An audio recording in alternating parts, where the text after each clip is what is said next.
मोना आलम साहिबा हमें ज्वाइन करें, जर्नलिस्ट एनालिस्ट हैं। Welcome to the show. Mona साहिबा, मौजूदा हुकूमत की कारकर्दगी के हवाले से हम बातचीत कर रहे हैं। मैं आपसे जानना ये चाहता हूँ कि फ़ॉरेन पॉलिसी या पाकिस्तान का जो डिप्लोमेटिक फ्रंट है उसको लेकर आजकल बहुत ज़्यादा बहस हो रही है और ख़्याल ये किया जा रहा है कि पाकिस्तान वेस्टर्न कैंप और ख़ुसूसन अमेरिका के साथ दोस्ती वाले मामले से तो बहुत दूर हो चुका है। ये शिगाफ जो है वो काफ़ी वाइड हो चुका है। चाइना के साथ दोस्ती, रूस के साथ ताल्लुकात वहाँ पर मौजूद होना उस सूरत में या उस सिचुएशन में जब उसने यूक्रेन पे हमला किया है। मैं जानना आपसे ये चाहता हूँ कि एज ए जर्नलिस्ट आप बहुत कवर करती हैं, ये बताइए कि पाकिस्तान की खारजा पॉलिसी दुरुस्त सिमत में बढ़ रही है, क्योंकि जिस सिमत में भी ये बढ़ रही है ये दिखाई दे रही है कि किसी कॉस्ट के साथ ये रिवर्ट करेगी। What is your take on this? जी, थैंक यू मुर्तजा। मेरा ख्याल है कि इसमें कोई शक नहीं कि हमारी जो इस वक्त ब्लॉक है, जो नुमाया तौर पर नजर आती है, वो रूस, चीन और ये वाला ब्लॉक अब हमारे नजर आ रहा है। वाज़ेह तौर पर ईरान, अफगानिस्तान भी आप उसमें शामिल कर सकते हैं। तो जो दूसरा ब्लॉक है वो ऑब्वियसली बड़ा एविडेंट है, और खासतौर पर जब से आपको पता है क्वाड अलायंस बना है, तब से ये और एविडेंट हो गया है कि भारत, अमेरिका और ये तमाम दीगर जो ममालिक हैं अब ये एक साथ हैं उस दूसरे ब्लॉक में। और यकीनन उनकी जो पॉलिसी है वो कंटेनमेंट ऑफ चाइना ज्यादा है, खासतौर पर अगर हम इस मुद्दे की बात करें।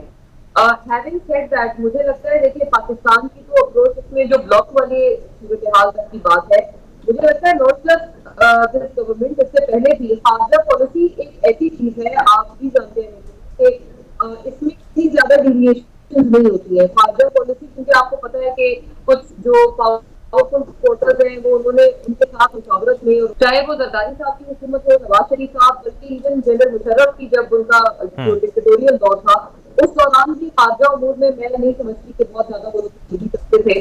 और जो ये रशिया, चाइना इस ब्लॉक के साथ ताल्लुकात बेहतर कर रहा, खासतौर पर कोल्ड वॉर के बाद, ये मैंने देखा है कि सिर्फ इस हुकूमत में नहीं बल्कि पिछली हुकूमतों की भी बहुत भरपूर कोशिशें रही हैं। आपको याद होगा नवाज शरीफ दौर में बहुत उन्होंने भरपूर कोशिश की थी कि सेंट्रल एशियन ममालिक के साथ ताल्लुकात बेहतर किए जाएं, बल्कि रशियन प्रेसिडेंट को भी नवाज शरीफ साहब ने पाकिस्तान आने की दावत दी थी। एसपीओ पे उनकी मुलाकात भी रही थी सदर क्लिंटन से। तो ये तमाम जो मामला सिर्फ अभी के नहीं है। सिमिलरली हम देखते हैं कि जरदारी साहब ने भी इस तरह की कोशिश की थी, वो रशिया भी गए थे और के उनका जो दौरा था वो अनऑफिशियल नेचर का था, लेकिन वो भी रशिया गए थे।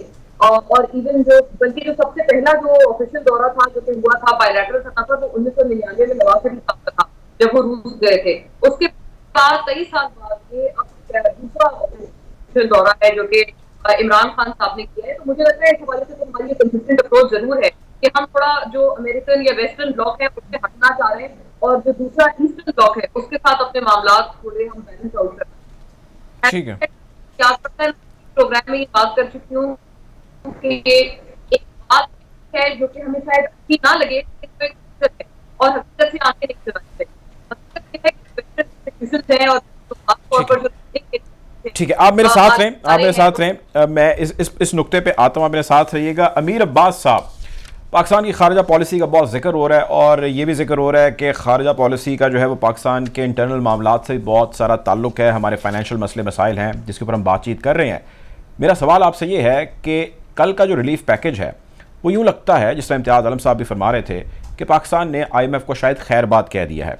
दूसरी चीज़ ये कि जिस किस्म की हमारी इस वक्त खारजा पॉलिसी है उससे भी यूँ गुमा होता है कि हमारे पास कोई बहुत ज़्यादा पैसे नहीं आने वाले, क्योंकि financial institutions like IMF, like world bank, like America itself जो है is at a distance with us. So फिर हम कहाँ से पैसे लाएंगे और कहाँ से खाएंगे और कहाँ से खिलाएंगे? इंटरनली तो इतनी ग्रोथ नहीं है, इतना इनकम नहीं जनरेट हो रहा।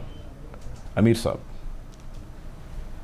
जी देखिए मुर्तजा, मैं चूंकि इंटरनेशनल रिलेशंस का स्टूडेंट हूँ, तो ये जब हम फॉरेन पॉलिसी की जरदान पढ़ते हैं पाकिस्तान में और इस पे हम बड़े तज्जिए करते हैं, तो बाज़ औक़ात उसके अंदर माजरत के साथ अमूमी तौर पे जब बात की जाती है मीडिया पे, तो उसमें एक बहुत ही कम इल्मी का एक फैक्टर हमें नजर आता है। और वो ये है कि किसी भी मुल्क की फॉरेन पॉलिसी, किसी भी मुल्क की मैं बात करूँ, जनरल प्रिंसिपल फॉरेन पॉलिसी का, वो उस सूरत में स्ट्रांग होती है जिस मुल्क की डोमेस्टिक पॉलिसी स्ट्रांग हो। पता नहीं कौन सी फॉरेन पॉलिसी हम सारे 22 करोड़ लोग मिलकर बैठ के बनाने पर तुले हुए हैं इस मुल्क में। पल्ले हमारे है कुछ नहीं, डोमेस्टिक पॉलिसी हमारी है नहीं, कोई इदारा इस मुल्क में ढंग से काम नहीं करता। पूरा मुल्क बेहंगम और अल्लाह की आस पे तस्बीहां पढ़ पढ़ के गुजारा कर रहा है। कोई चीज आपके मुल्क में स्टेबल है नहीं, ना गवर्नेंस स्टेबल है, ना इकोनॉमी स्टेबल है, ना पॉलिसी स्टेबल है, ना डेवलपमेंट स्टेबल है, ना कोई शॉर्ट टर्म, ना मिड टर्म, ना लॉन्ग टर्म, कुछ भी नहीं है आपके मुल्क में। मारा मारी, अफरा तफरी, नफसा नफसी, बेहंगम, कोई कौम नहीं, मुल्क नहीं। आप चले फॉरेन पॉलिसी बना के दुनिया को आप डिक्टेट करना चाहते हैं अपने मुताबिक। कोई कोई औकात होती है इंसान की तो वो बात करते हैं, किस औकात में बात करते हैं? दुनिया का कोई एक मुल्क मुझे 194 मुल्कों में से दिखा दे आप जिसकी डोमेस्टिक पॉलिसी हमारे जैसी हो, फॉरेन पॉलिसी उसकी जर्मनी जैसी हो, फ्रांस जैसी हो, ऑस्ट्रेलिया। कोई एक मुल्क तो दिखा दे 194 में से।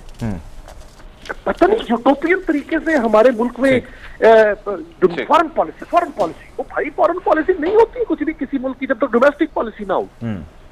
और ये बात प्राइम मिनिस्टर ठीक कर रहे हैं, उस बात का एतराफ कर रहे हैं, एक बड़ी लिखी बात कर रहे हैं कि भाई हमारी फॉरेन पॉलिसी जो है वो डिपेंडेंट रही है हमारी बुरी इकोनॉमी की वजह से, हमारी कमजोरियों के ऊपर डिपेंडेंट रही है, हमारी कमजोर मैशत पर डिपेंडेंट रही है।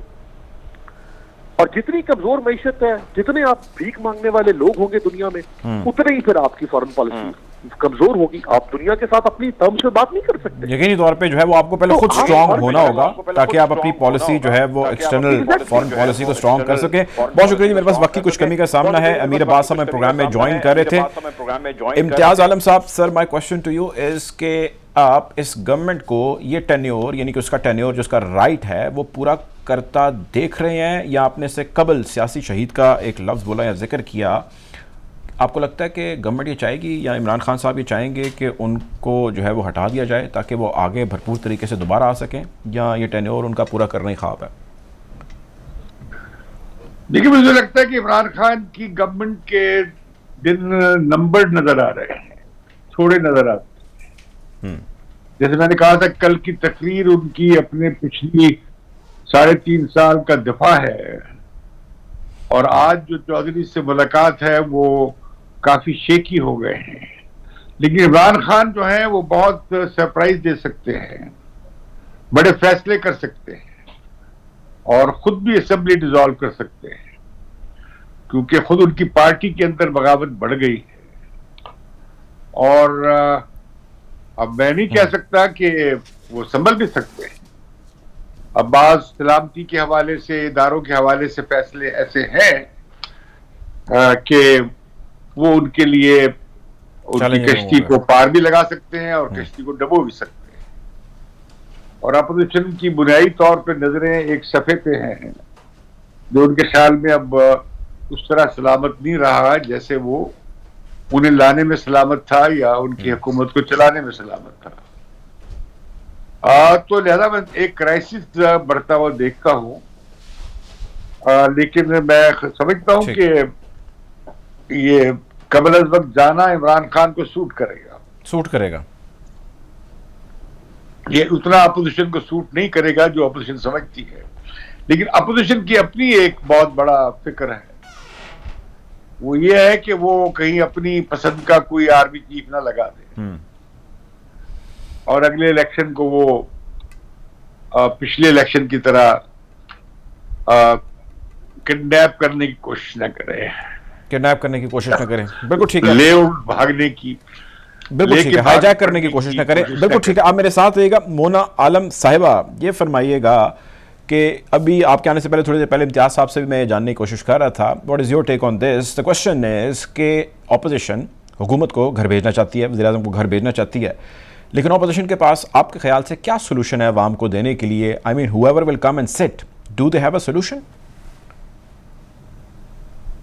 एक बात तो बहुत काबिल गौर है और बदकिस्मती की बात है कि हमारे मुल्क में आप देखिए 70 से ज्यादा साल तारीख में 2013 से 18 तक पीपल्स पार्टी की हुकूमत थी, उसमें भी आपने देखा कि 2 वज़ीर आज़म तब्दील हुए, और अब ये बिल्कुल टुवर्ड्स और हम इस किस्म की कोशिशें, इससे पहले अगर ये कोशिशें पूरी होती, मुझे क्या प्रॉब्लम थी? आज तक हम सबने बहुत सवाल किए इनके लोगों से, जो खासतौर पर नून लीग और मौलाना साहब वगैरह हैं, उनके तरह के लोगों से कि आपको जब पीपल्स पार्टी शुरू से कह रहे थे कि आप तहरीक अदम-ए-एतमाद लाएं, पंजाब में तो बहुत ईजी है, पंजाब में तो नून लीग और पीटीआई के अगर आप हटाने से देखें तो तकरीबन बराबर है।